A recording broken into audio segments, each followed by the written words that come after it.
Почитуван министер, почитувани гости, почитувани колеги пратеници. Денес не е тука да продискутираме на јавна расправа околу еден пакет на реформски закони кои што треба да го променат нашето секојдневие. Може би се 4 закони независни, но интегрирани се независно комплементарни кои што ќе донесат серија на новитети во нашето секојдневие кои што ќе го направат животот полесен, побрз, поефикасен, кои што ќе понудат квалитетни услуги, кои што ќе овозможат контролен, кои ќе можат да имаме стедливост и каде што ќе можеме да зголемиме ефикасноста на државата нормално со соодветна имплементација да го биде комплетна, да со еден крупен чекор напред да продолжиме кон подобри и поквалитетни услови. Она што може би требаше ние како пратеници да се вклучиме уште самиот почеток на расправата, да објасниме како тече самиот процес.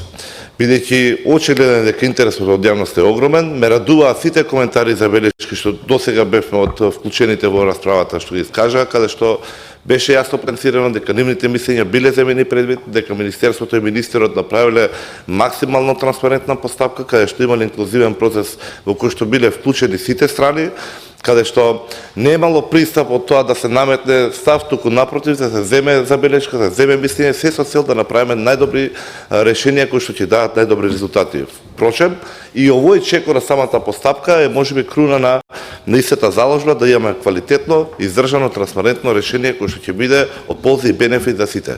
И за граѓаните, и за бизнисот, и за институциите на државата. Од тука само неколку појаснувања, барем во она што јас го слушав до сега како коментари од вклучените дискутанти. Значи, постојат системски закони, постојат материјални закони, постојат подзаконски акти. Точно е, во таа мамка некогаш и ние како пратеници сме влетале, практично во еден материјален закон да посакаме да имаме серија неопасна, но не е така.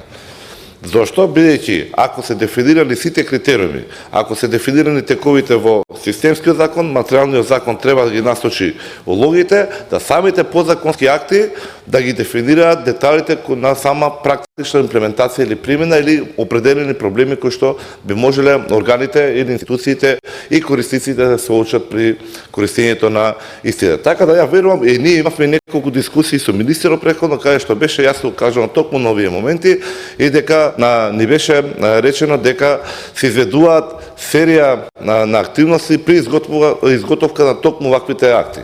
До сега ваков сериозен пристап ние не сме сведочеле.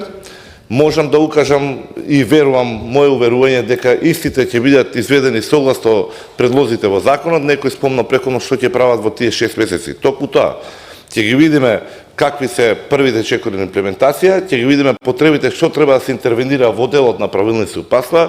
Се разбира дека паралелно со тој процес, ако имаме веќе ваква двострана комуникација со сите органи, дека ќе бидат превземени и ќе можеме да се прилагодуваме. Не исклучува никој можност дека во ваков брз динамичен свет, дека и за тие 6 месеци можеби ќе имаме некои промени. И тоа е така. И затоа и ние како парламент стоиме на располагање доколку треба да интервенираме со уште некое законско решение. Но важна е интенцијата, важен е чекорот и важен е правецот. Бидејќи се движиме во правилна насока, бидејќи видовме дека за година дена под со формирањето на новото министерство и со кадрот и раководството на министерството гледаме дека имаме решителност, имаме определеност да се движиме кон развој, кон иновации и кон имплементација на решенија кои што ќе носат бенефит за сите.